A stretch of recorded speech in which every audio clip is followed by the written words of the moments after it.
इसने खुलेआम विधायक के गिरवान पर हाथ डाला है। क्यों नहीं सर? इसे जेल में ले जाकर ऐसी पिटाई करूं कि ये भी साला कबूल दे कि हमने क्यों डाला है। क्यों नहीं सर? साहब मैं निर्दोष हूँ साहब, मुझे छोड़ दीजिए साहब। यार हर कोई मुजरिम पकड़ जाने के बाद अपनी सफाई देता है, मैंने ये नहीं किया, वो नहीं किया, ऐसा नहीं किया, वैसा नहीं किया। साहब ये बतलाइए, क्या कोई अपनी बहन का खून कर सकता है? नहीं कर सकता है। नहीं कर सकता साहब। इन लोगों ने मुझे फंसाया है साहब, मैं आपके पाँव पड़ता हूँ साहब, मुझे आप छोड़ दीजिए। यार रोए रोए बताओ है यार, हमारे बड़ी लवाई आवती है, काव करी हो का छोड़ दी। वही कसन याद है, हाय हसन आय फसन। अब भाई छोड़ दी तो हमारी नौकरी चली जाए, हमारे गेट के धारे बनियावा हो गई हैं। कहूँ हमारी ड्यूटी लाग गई डौड़ी बाजार में, मोटरसाइकिल लेके भाड़ भाड़ भाड़ भाड़ जात रहा भाई, केहू आके ठोंक दे, अंग्रेजी के 3 हो जा न छोड़बे तो यार भगवान देखत है, हम का करी तो समझ में नहीं आवत है। अच्छा तू सब बताओ, छोड़ दी हम तुम्हारे घर का चली? चलो ठीक है, तू सब हमारे साथ देबो तो पक्का है छोड़ दिया। ए भोला उठो, मेरी बात ध्यान से सुनो।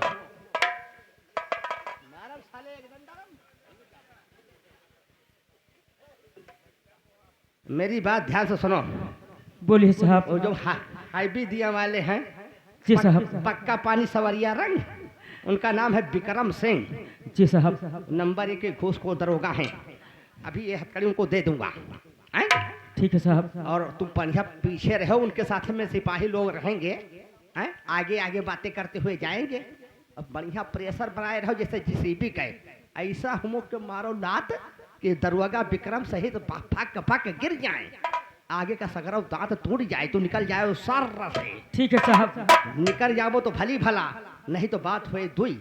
कौन सी बात? पकड़ जाने के बाद में, जेल में आने के बाद में ऐसी पिटाई करूंगा कि तुम्हारा जूता मेरा सर। ऐसी नौबत नहीं आएगी साहब। समझे? मेरा जूता तुम्हारा सर है, निकल जाओ सर से। ठीक, चलो चलिए सर। चलो हम बताते हैं।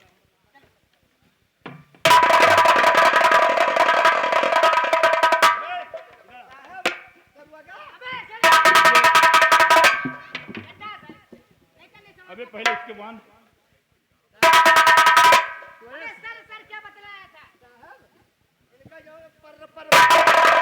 बतावत रहे हैं ओका ये समझावत रहे, तुमको नहीं पता है हमारे जेल में कितने कमरे हैं, लेटरिन बाथरूम कौन है तुमको नहीं पता है।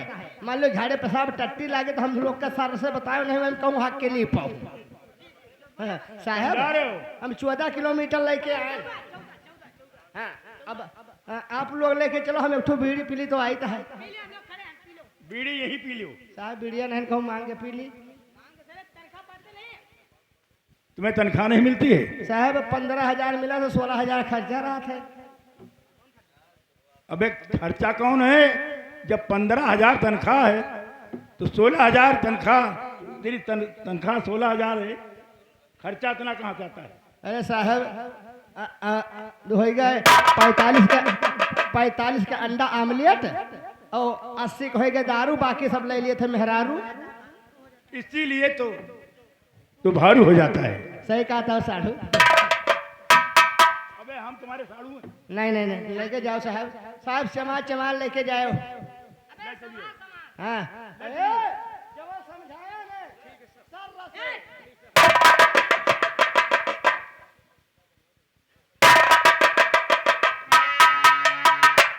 ए भाई तुहरे सबके कहे से जवान छोड़ दे, एक तो बीड़ी पिया दी रही, हम पियाला जाब यार, ऐसे पियाओ यार, क्यों बीड़ी नहीं ले आओ, कहाँ जलाओ यार।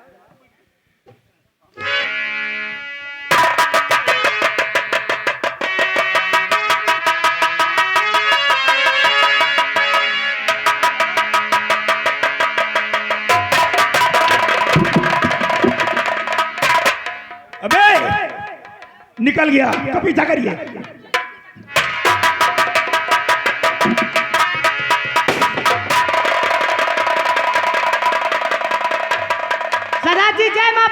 जय भवानी। गोरा, क्या बात है? अभी अभी खबर मिली है हमें, मेरा एक साथी डाकू गोगा अपने कुछ साथियों के साथ काली माँ के मंदिर पर गया था। शायद किसी मुखबिर ने मुखबरी कर दिया है, उसे पुलिस ने घेर लिया है, जी सरदार। उसकी जान खतरे में है।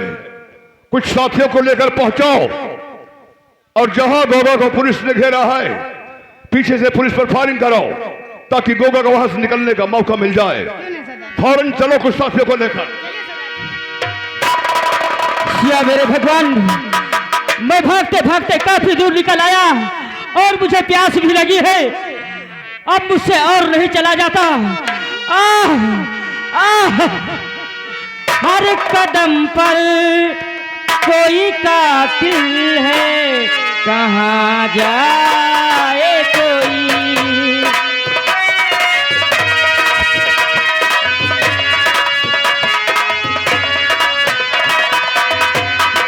जिंदा रहना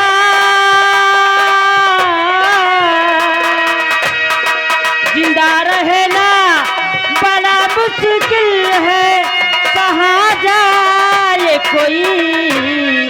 हर कदम पर कोई कातिल है, कहाँ जाए।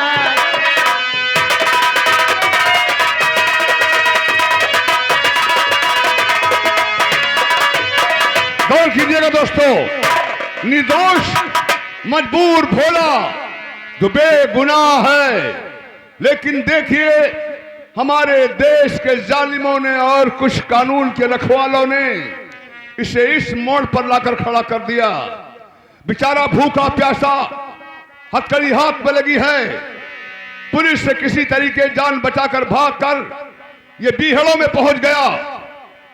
भूखा प्यासा है कई दिन से, जब नहीं चला गया तो उसी बीहड़ में बेहोश होकर गिर जाता है।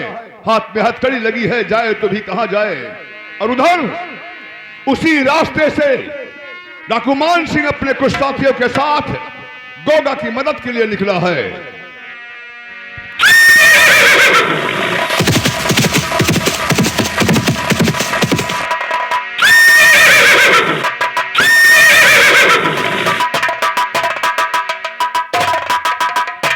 हमें इसी रास्ते से चलना चाहिए ताकि काली माँ की मंदिर इसी पहाड़ी के पीछे है। हाँ, क्यों नहीं सरदार? और पुलिस इसी तरफ से धावा बोली होगी, चलिए सरदार जी। पीछे से उन पर हमला करो। जी सरदार जी।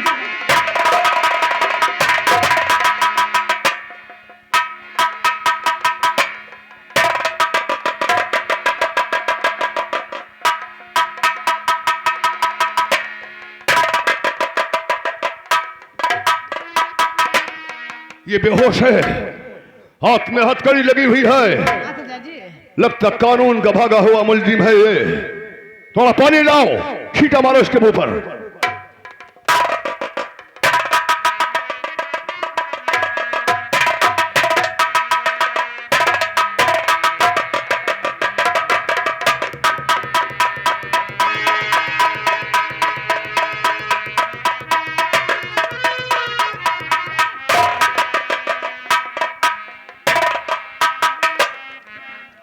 कौन हो तुम? हाथ में हथकड़ी लगी हुई है, बीहड़ में बेहोश पड़े हो, जान प्यारी है तो हम जो पूछे उसे साफ बोलना, वरना झूठ बोलने वालों को ठाकुर मान सिंह मौत की सजा देता है। पूछिए सरदार जी, क्या पूछना चाहते हैं? और जंगल में क्यों है पड़ा और दे मुझसे बतला, जंगल में क्यों है पड़ा।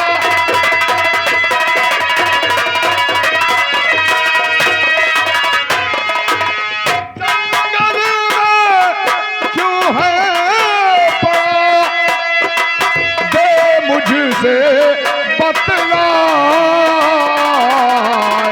हाथ हाथ कड़ी है लगी, तू बागी रहा तू दिखा, हाथ हथकड़ी है।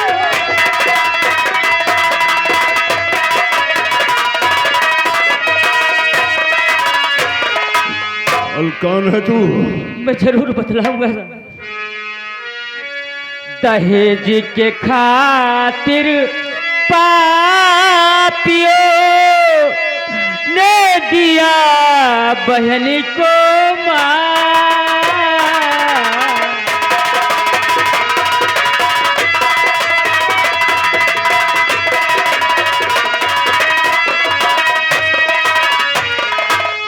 दहेज के खातिर पापियों ने दिया बहन को मार।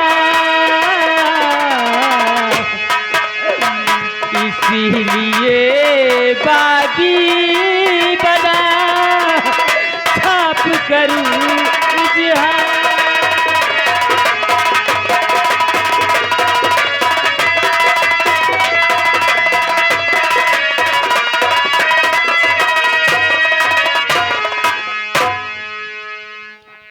दहेज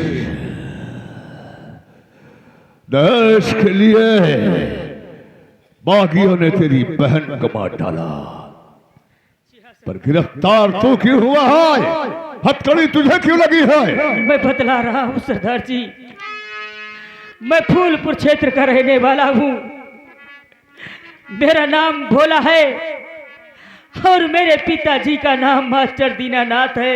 दीनानाथ? जी हाँ, मेरे पिताजी मेरी बहन की शादी एक बड़े घर में तय कर दिया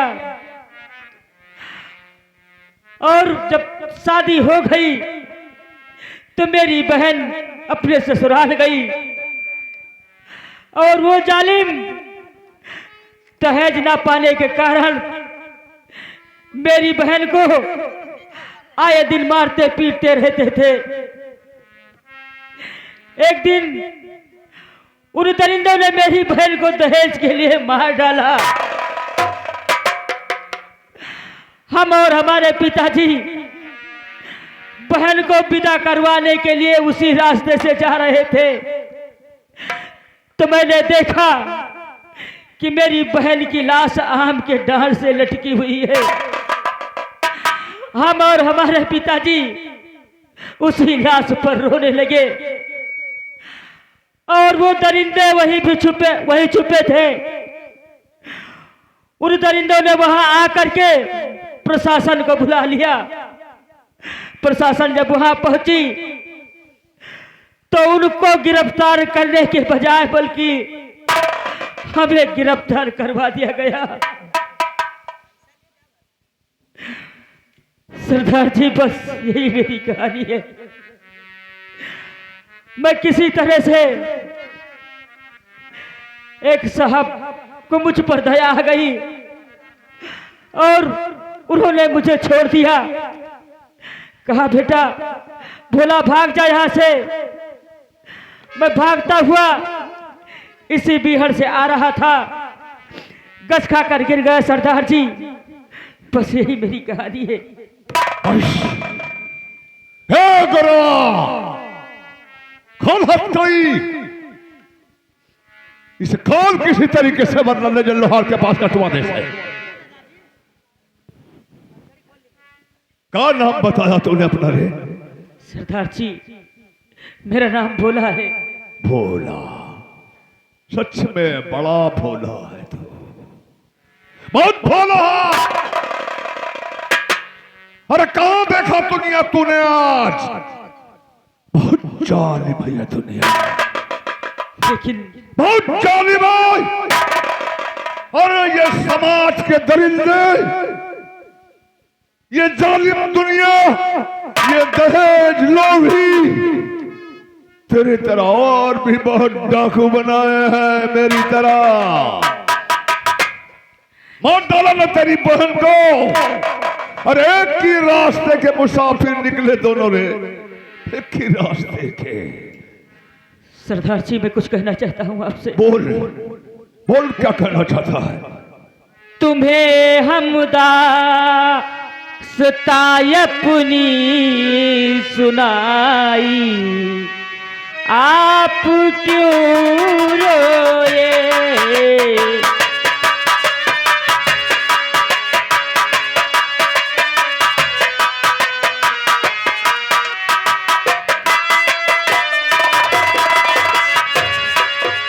तुम्हें हम दास्ता अपनी सुनाई, आप क्यों रोए। तबाही दिल पे मेरे आई है, आप क्यों रोए।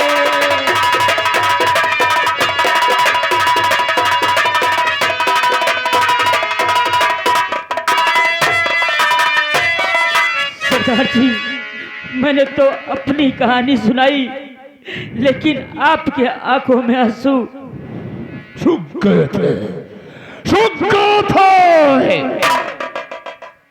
पर बरसों के बाद आज किसी ने फिर इन कमबख्ता आंसुओं को आंखों में भर दिया, जहां से खून निकलता, खून के फुहारे आज तेरी कहानी को सुनकर बीता हुआ कल याद आ गया रे। तू क्या समझता है? अरे हम कौन पैदाशी या पेशेवर या शौक से डकैती नहीं कर रहे हैं रे मुन्ना। बहुत जुल्म ढाया गया है हम पर भी। अरे हम एक फौजी अफसर है, फौजी। कोई वक्त था कि सैनिक की वर्दी में लिपट कर उसे अपनी कफन समझकर सेना पर तैनात दुश्मनों से मुकाबला करता था, अपने देश की रक्षा करता था। गोलियां खाई सीने पर फिर भी दुश्मन के घर में घुस के 12 सालों को। और देख, आज एक सैनिक को इन समाज के दरिद्रों ने, दहेज लोभियों ने डाकू का नाम दे दिया। दुख तो इस बात का होता है कि हमारे कानून के रखवाले भी हमारे दर्द को न समझ सके। डाकू बना दिया मुझे। बहुत पुरानी कहानी है रे बच्चे। मेरी उम्र यूं ही 25 साल की नहीं होगी। मैं सेना में ड्यूटी लगी थी बॉर्डर पर। मेरी एक बहन थी मेरे, जिसे जान से ज्यादा प्यार करता था, बहुत प्यार करता था। सिर्फ एक बहन। मेरे पिताजी मेरी बहन की शादी तय की है। अब बारात आई, बहन भी बहुत खुश थी, हाथों में मेहंदी लगी थी, डोली तैयार थी बहन को ले जाने के लिए। पर इन जालिमों ने डोली नहीं रे अर्थी में डाल दिया मेरी बहन को। और इस शादी होने के बाद उसका दूल्हे ने ऐसा डिमांड रख दिया कि मेरे पिताजी उस वक्त मजबूर हो गए, नहीं पूरी कर सके, क्योंकि मैं ड्यूटी पर था। मुझे छुट्टी ना मिलने की वजह से मैं बहन की शादी में नहीं आ सका। वो डिमांड पूरी ना होने पर वो हरामजादे दहेज लोभी बारात लेकर वापस चले गए। एक रईस इज्जतदार खानदान की बेटी जिसके हाथों में मेहंदी लगी हो, बारात दरवाजे से वापस चली जाए तो उसकी मौत से बड़ी सजा होती है उसके लिए। ये सदमा मेरी बहन बर्दाश्त ना कर सकी, बोला भाग कर गई कमरे में, गले में फांसी का फंदा डालकर झूल गई इस फंदे पर, जान दे दिया। पिताजी हार्ट के मरीज थे। जब उन्हें ये खबर मिली कि बेटी ने जान दे दिया और दरवाजे से बारात वापस चली गई तो उन्हें अटैक पड़ा, उनका भी देहांत हो गया, खत्म हो गए वो भी। ये खबर मुझे सेना में मिली। मेरे सेना का एक हेलीकॉप्टर कुछ सैनिकों के साथ मुझे घर भेज लेकर आए। जब घर पहुंचा तो देखा कि जान से प्यारी मेरी बहन, जिसके लिए जान कुर्बान करता था, एक तरफ बहन की लाश, एक तरफ बूढ़े बाप की लाश पड़ी। दुनिया उजड़ गई थी, बोला मेरी। और उसी वक्त पिता और बाबू की चिता को अग्नि देने के बाद उसी जलती हुई लौ पर कसम खाया कि कसम हो मेरे बाप और बहन की जलती हुई इस चिता की लौ की, जिस तरह से जालिमों ने की वजह से आज मेरी बहन की चिता की लौ उठ रही है, उसी तरह की एक आग आज ठाकुर मान सिंह के सीने में भी लग गई है। और याद तब ठंडी होगी जब दहेज लोभियों को इस दुनिया से मिटा दूंगा। उठा बंदूक और पहुंचा दूल्हे के घर। सबसे पहले उस कुत्ते के खोपड़ी में गोली घुसेड़ दिया जो मेरी बहन का पति होने वाला था। मार डाला साले को। उसके बाद उसका बाप दौड़ा, उसे भी मार दिया। शोर शराबा होने पर गांव वाले उठे, कई बेगुनाह गांव वाले भी मारे गए। बागी बन गया मैं, और फिर कोई रास्ता नजर ना आया भोला मुझे, क्योंकि जब दुनिया समाज किसी इंसान को ठुकरा देती है, हर रास्ता बंद हो जाता है, तो मजबूरन उस मजबूर को एक रास्ता दिखाई पड़ता है जो मां भवानी की गोद को जाता है, और वही सहारा देती है। मैं भाग कर पहुंच गया बीहड़ों में, अकेला था। उसके बाद एक गिरोह से मेरा संपर्क हुआ, उस गिरोह में शामिल हो गया। कुछ दिन बाद पुलिस मुठभेड़ में मेरे सरदार मार दिए गए। तब से उस गिरोह की कमान हमने संभाला। 500 आदमियों की गिरोह है। जिस तरफ भी निकलता हूं, इंसान तो क्या जानवर भी थर्राते हैं और कहते कि हम ठाकुर मान सिंह का गिरोह आ रहा है। लेकिन कानून अब भी हमें बागी समझ रहा है। लेकिन आज भी ठाकुर मान सिंह कानून की कदर करता है, वर्दी की कदर करता है। भोला मां कसम, कई बार पुलिस मुठभेड़ मेरी हुई, लेकिन मेरी नजर में जो ईमानदार जाबाज पुलिस अफसर नजर आया है, उसकी गोली से अपने आप को बचाया है, लेकिन बंदूक की नार उसकी तरफ नहीं किया कभी, कि कानून का रखवाला है। लेकिन आज बागी बन गया हूं मैं। मेरे भाई, दुनिया बहुत जालिम है। तेरे भाई, तेरे बहन की आत्मा, तेरे बाप की आत्मा तड़प रही है। धिक्कार हो उस बेटे पर जिसके बाप का कातिल सरेआम सीना खोलकर घूम रहा हो, और बेटा आंख बंद करके बैठे। बदला चुका अपने बाप और बहन का पोष देना सुओं को। वादा है ठाकुर मान सिंह का कि सीता तेरी ही बहन नहीं, मेरी भी बहन थी वो। मां कसम, सीता के दरिंदों को अगर चन चन करना मारा तो मेरा भी नाम ठाकुर मान सिंह नहीं है। सरदार जी, तो भाई भोला, चलो तुम मेरे साथ में। आज से मैं अब तुम्हारा मददगार हूं। आज तुम्हारा मददगार हूं। बहन का तेरे बदला अब चुकाएंगे हम, यह वादा मेरा करता इकरार।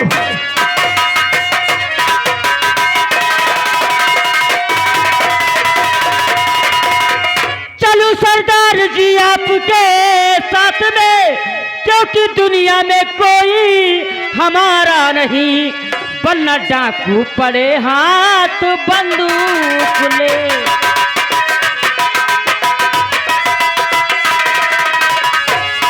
बनना डाकू पड़े हाथ बंदूक ले। बिना डाकू बने हो गुजारा नहीं। बनना डाकू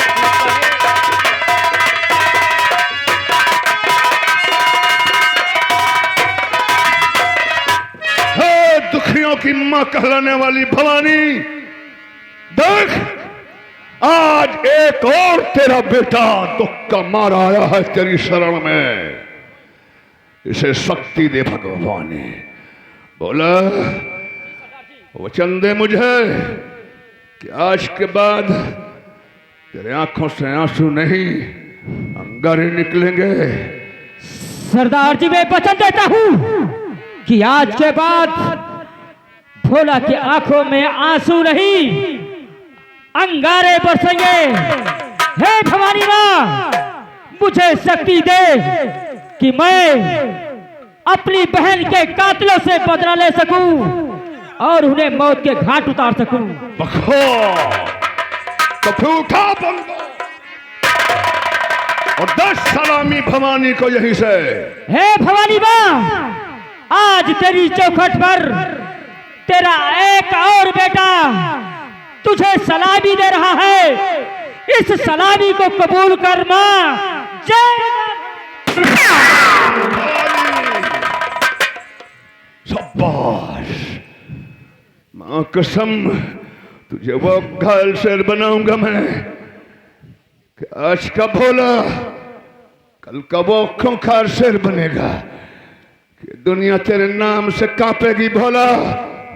और हमने तुझे भाई कहा है, वादा करता हूं तुमसे कि काश पूरे उत्तर प्रदेश की पुलिस मेरे भाई भोला के सामने आ जाए तो ठाकुर मान सिंह अपना सीना तेरे सीने के आगे करके खड़ा हो जाएगा, खुद गोली खा लेगा सीने पर तुझे निकाल देगा।